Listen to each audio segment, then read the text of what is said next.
Let me tell you something that will save you years. Most people aren't losing in life because they are incompetent. They're losing because they're naive about power. And naivete? It's expensive. You can be talented, you can be kind, you can be hardworking, and still be outmaneuvered by someone who understands status, incentives, and timing. If you've ever caught yourself thinking, maybe I just need more confidence, I don't want to get into all this office politics, or I'll just let my work speak for itself, then yeah, this video is for you. Today we're going to answer one question.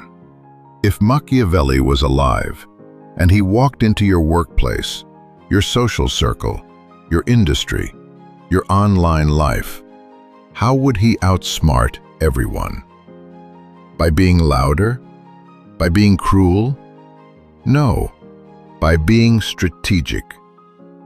Machiavelli's whole vibe was stop pretending the world is fair and start reading the world as it is. He wasn't trying to be inspirational, he was trying to be accurate. And accuracy is power. A quick promise before we begin. This is not a tutorial on becoming manipulative. This is a tutorial on becoming ungameable, so you don't get used. You don't get blindsided. You don't become the person doing all the labor while others collect all the reward. I'll teach you 10 laws of power, one by one, in a systematic way. Then build a simple framework that ties them all together. By the end of this, you won't just understand the game. You'll have the awareness and the edge to win it. Are you ready? Let's begin. Law 1. Never outshine the master. If someone above you feels threatened by you, they will block you, even if you're brilliant, even if it hurts them a little. You can be right, you can be competent, and still get removed. It is as simple as that. Picture this. You're in a meeting. Your manager asks for an update. You absolutely crush it. You present like it's a TED Talk. Everyone is impressed. Someone says, "Wow, you really know your stuff," and you feel proud. But then, the energy shifts. Your manager starts correcting you, interrupting you. He suddenly needs to reframe things. And next week, you're off the project. Or worse, your idea becomes the team's idea. You've just experienced Law 1 in action. Remember, never ever embarrass upward. Simply being aware of this law can help avoid being its victim. Machiavelli said, "Status is fragile. If you make your superior feel small in public, they'll restore status in private, using power you don't have." Law 2. Never put too much trust in friends. Learn how to use enemies. This law hurts because we want to believe that friendship is safety. But Machiavelli, and nearly every ruthless realist, would warn you that friends come with emotions, expectations, entitlement. And entitlement can turn into envy fast. This law isn't about being paranoid. It's about being precise. Think about it. You have a work bestie. You vent, you share plans, you talk about your next move. They hype you up. Then, when a promotion appears, suddenly they're competing. They accidentally mention your mistake. They frame your success like luck. And you're shocked, because you thought friendship meant safety. On the other hand, the enemy, the person who openly doubts you, at least you can read them. You know the friction points. You can predict them. you can prepare for them. Machiavelli would say, relationships follow incentives, not promises. Use your enemies as information sources. If they criticize you for something, that's the angle they think can beat you. Fix that angle. Law 3. Conceal your intentions. Most people overshare because they confuse being open with being honest, but it's often just sloppy strategy. The moment people know your plans, they start reacting to it. Not because they're evil, because their ego and incentives wake up. If your plan threatens their role, they block it. If your plan benefits them, they claim it. If your plan is ambitious, they test you. Imagine you tell people that you're starting a side project, or you tell your colleagues you're building a portfolio to move roles, or you post online, "Big things coming soon," and suddenly someone copies your idea, or your manager starts monitoring you, or a friend jokes about it publicly and makes you doubt yourself. You didn't fail because your plan was bad. You failed because you announced it too early. Machiavelli would say, people judge by appearances, and they react to threats before they arrive. So it becomes imperative to control information to control resistance. Only share your plans with people who have aligned incentives and proven discretion. Not vibes, proof. And even then, don't unveil the whole plan. Reveal step by step as it becomes real and less stoppable. Momentum is a shield. Use it. Law 4. Make other people come to you. Use bait if necessary. This one is important. Chasing is a power leak. When you chase, you reveal need, and need makes you negotiable in the worst way. If you want respect, stop sprinting after people who aren't even walking towards you. On the other hand, pull makes you look valuable. Imagine always being the one reaching out. In dating, in friendship, in networking, in business. You send the long messages. You follow up politely. You try to add value. And all you get back is silence. Or worse, seen. Now look at someone else. They post one smart insight, one clean case study, and suddenly opportunities come to them. People are in their DMs like, "Hey, would love to connect with you." That's Law 4. They've built pull. No chasing, just building pull. Machiavelli would call this controlling the battlefield.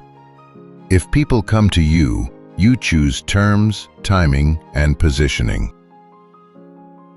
You can build pull using 3 simple techniques. 1. Produce visible proof. A portfolio, a results post, a short demo. All of these make your value legible. 2.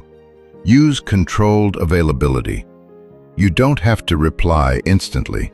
You don't have to accept every call. Scarcity isn't arrogance, it's boundaries. And 3. Using bait. Instead of saying, "Can we talk sometime?" say, "I have a 10-minute idea that could save you time on your project. Want it?" That's bait, offering value first. Law 5. Use selective honesty to disarm others. One well-placed truth can buy you more trust than 1,000 perfect performances. Selective honesty disarms suspicion. Let me explain with an example. You're in conflict with a colleague. It's tense. They expect you to defend yourself aggressively. Instead, you say, "You're right about one thing, My timeline slipped last week. And everything changes. Because now you look honest, you look grounded, and their attack loses power. Machiavelli would say, total honesty makes you predictable. Total deception makes you untrustworthy. But selective honesty? That makes you believable.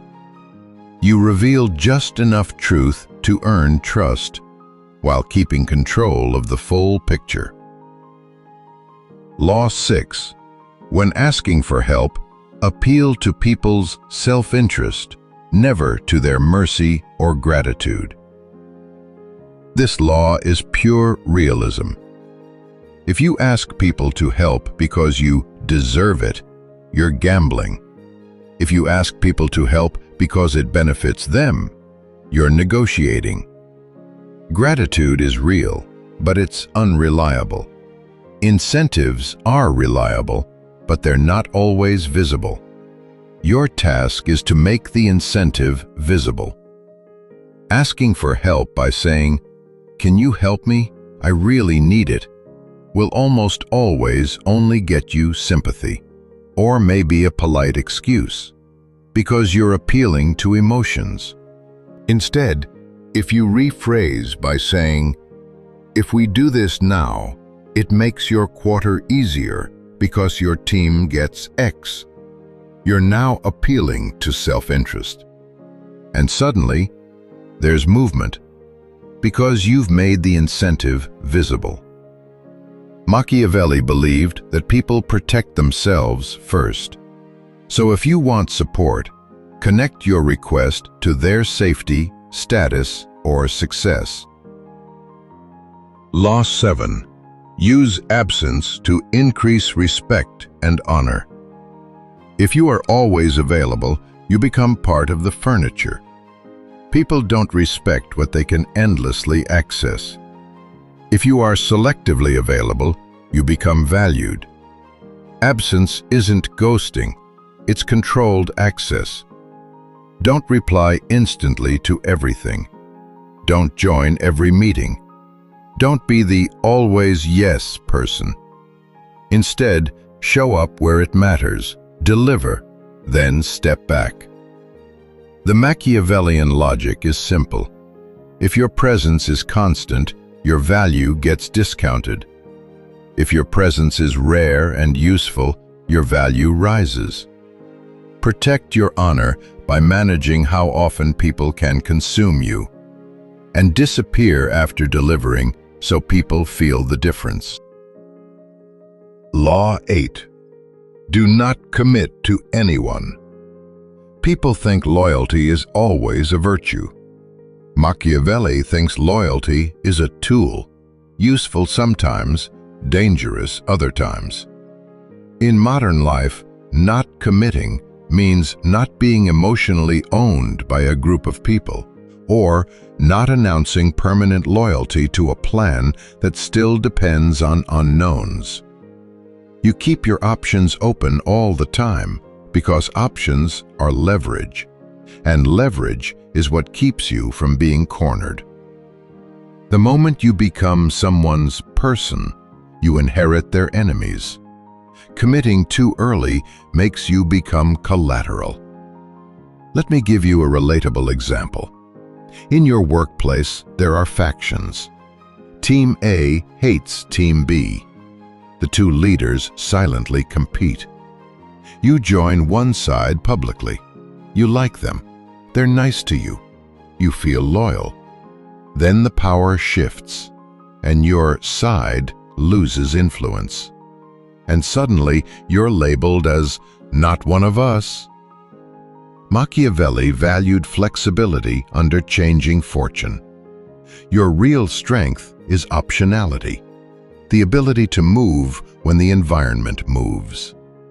Commit to principles rather than a group of people, and always use neutral language to keep doors open while you build independent leverage. Law 9. Use the surrender tactic to transform weakness into power. When you're weak, Direct confrontation is often ego, not courage. Sometimes the smartest win starts with a controlled retreat. When someone higher in status comes at you publicly, a manager, a popular friend, you want to clap back. Your pride is on fire. But if you fight head-on, you lose, because they control the room. They control the narrative, and you look emotional. So instead, you do something unexpected. You say, "You might be right. Let me think about it." And you step back. Now they don't get the spectacle. They don't get the emotional footage. And later, privately, you re-enter with structure, documentation, allies, evidence, and calm. You concede a small point to control the larger frame. You surrendered the battle to win the war. Machiavelli calls this strategic patience, adapting to circumstance rather than smashing into it. Retreat can be a weapon when it denies the enemy leverage. Law 10. Make your accomplishments seem effortless. People admire results, but they follow composure. If you look frantic, people assume you're not in control, even if you are talented. This is not about pretending you don't work. It's about controlling the signal. Let me explain this with a simple example. Two people deliver the same result. Person A says, "I barely slept. I'm drowning. This was chaos. You have no idea what it took." Person B says, "Done. Here's the result. Next steps are clear." Same work, different signal. And guess who gets trusted with bigger opportunities? Not the martyr, the strategist. Machiavelli said, "Perception shapes reality." If you look in control, people grant you authority, even before you officially have it. Now let's tie all the laws together in a system you can actually remember. Here's the framework. 3 controls, that's it. Control 1, status. That's laws 1, 7, 10. Control 2, information. That's laws 3 and 5. Control 3, options. That's laws 2, 4, 6, 8, 9.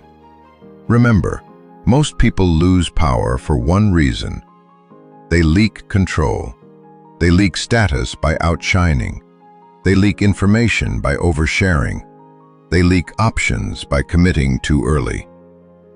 So the goal is simple. Stop leaking.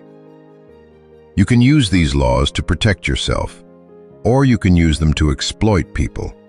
And if you exploit people, you might win short term, but you will build a life where nobody trusts you. And that's a lonely kind of power. So if you've been overlooked, if you've been used, if you've been the person carrying the weight while others take the spotlight, I need you to hear me clearly. It wasn't because you were not enough. It was because you were untrained in a game other people were already playing. And now you have the map. So here's your challenge. Today, not tomorrow. Pick one law and apply one step. One message you rewrite. One boundary you set. One plan you stop announcing too early. And next time you walk into a meeting, you won't just bring talent and effort. You'll bring strategy, composure, timing. Because skill gets you results, but power gets you recognition, protection, and choice.